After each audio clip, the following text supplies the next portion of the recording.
Friends, నీళ్లతో నిండి ఉన్న 30 ఇంచుల పైప్ మిమ్మల్ని లోపలికి లాగేసుకుంటే ఏమవుతుందో ఒక్కసారి ఊహించుకోండి.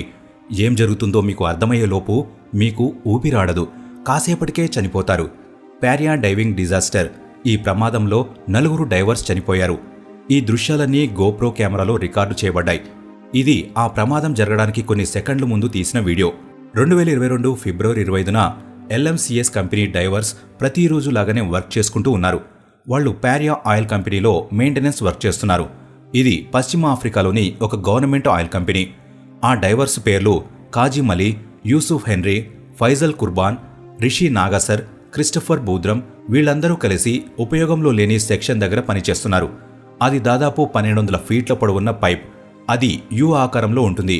ఈ పైప్ని బెర్త్ 6 నుంచి బెర్త్ 5 వరకు ఆయిల్ని ట్రాన్స్పోర్ట్ చేయడానికి ఉపయోగిస్తున్నారు. ఏ షిప్ అయినా బెర్త్ 6 దగ్గరికి రాగానే షిప్లో ఆయిల్ ట్యాంక్ని ఖాళీ చేసి సముద్రం కింద ఉన్న రిఫైనరీ దగ్గరికి వెళ్లి షిప్లో ఆయిల్ని ఫిల్ చేసుకుంటారు. డైవర్స్ మెయింటెనెన్స్ కోసం వాళ్ళు పైప్ని సముద్రం నుంచి బయటకు తీయాలి. అందుకనే వాళ్ళు పైప్ ఓపెనింగ్ దగ్గర ఒక ప్రత్యేక రూమ్ని సెట్ చేశారు.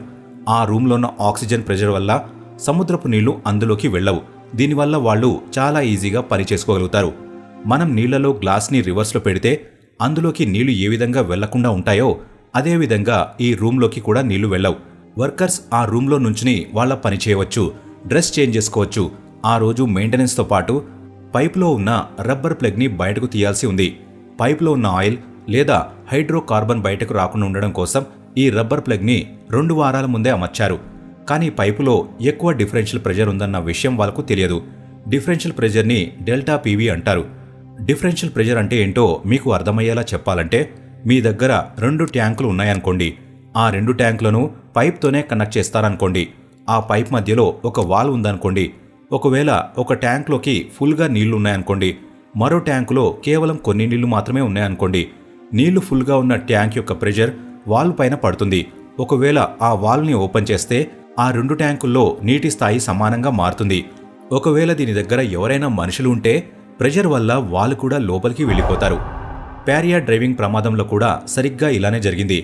డైవర్స్ ఎప్పుడైతే ప్లగ్ని బయటకు తీశారో ఎక్కువ ప్రెషర్ వల్ల సముద్రపు నీళ్లు పైప్ లోపలికి వెళ్ళిపోయాయి. నీళ్లతో పాటు డైవర్స్ కూడా ఏం జరుగుతుందో అర్థమయ్యేలోపు పైప్ లోపలికి వెళ్ళిపోయారు. అసలు వాళ్ళు ఇలా జరుగుతుందని అస్సలు ఎక్స్పెక్ట్ చేయలేదు. ఈ డిఫరెన్షియల్ ప్రెషర్ ఎంత శక్తివంతమైనదో తెలుసుకోవడానికి ఈ ఒక్క వీడియో చూస్తే సరిపోతుంది. ఈ ప్రమాదం 2021 తాయివాన్లో జరిగింది. ఈ ప్రమాదంలో ఒక వర్కర్ చనిపోయాడు.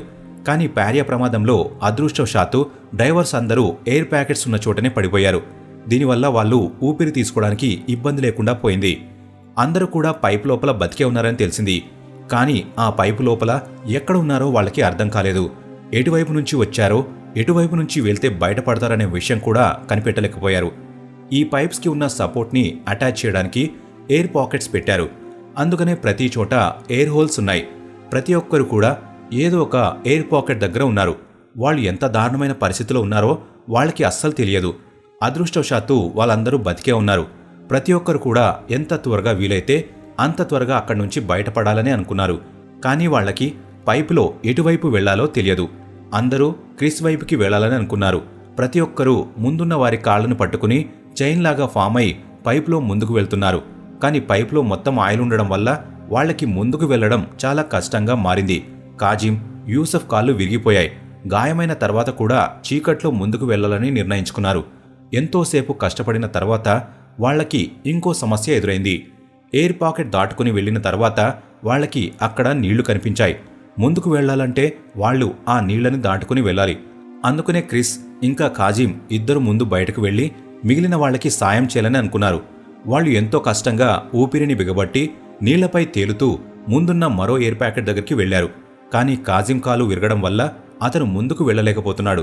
అందుకనే క్రిస్ ఒక్కడే ఇక్కడి నుంచి బయటకు వెళ్లాలని నిర్ణయించుకున్నాడు. ట్యాంక్ని తన చెస్ట్ ముందు పెట్టుకుని ముందుకు వెళ్తూ ఉన్నాడు.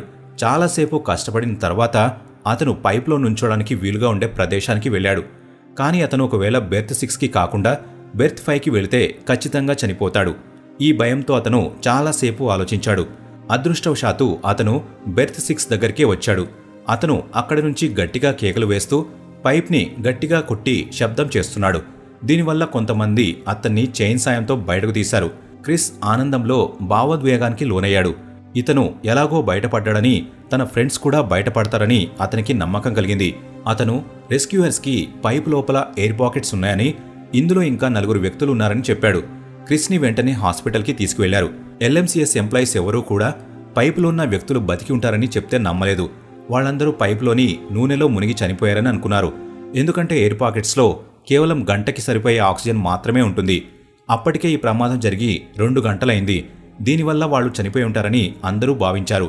క్రిస్ అయితే బాగానే బయటపడ్డాడు. కానీ క్రిస్ బయటపడగానే అందరూ బతికే ఉంటారని వాళ్ళకి ఆశ చిగురించింది.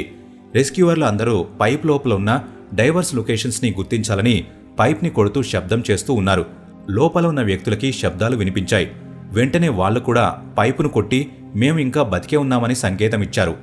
డైవర్స్ చేసిన శబ్దం వల్ల వాళ్ళకి ఉపశమనం లభించింది. వాళ్ళు తమను కాపాడడానికి తాళ్లు, డైవింగ్ గేర్లు మొత్తం సిద్ధం చేసి ఉంటారని వాళ్ళు భావించారు. ఎన్నో గంటల సమయం గడిచింది. కానీ వాళ్లకు ఎవరూ కనిపించలేదు. ఎవరూ పైపులోకి రాలేదు, లేదా పైప్ని కట్ చేసి వాళ్ళని బయటకు తీయలేదు.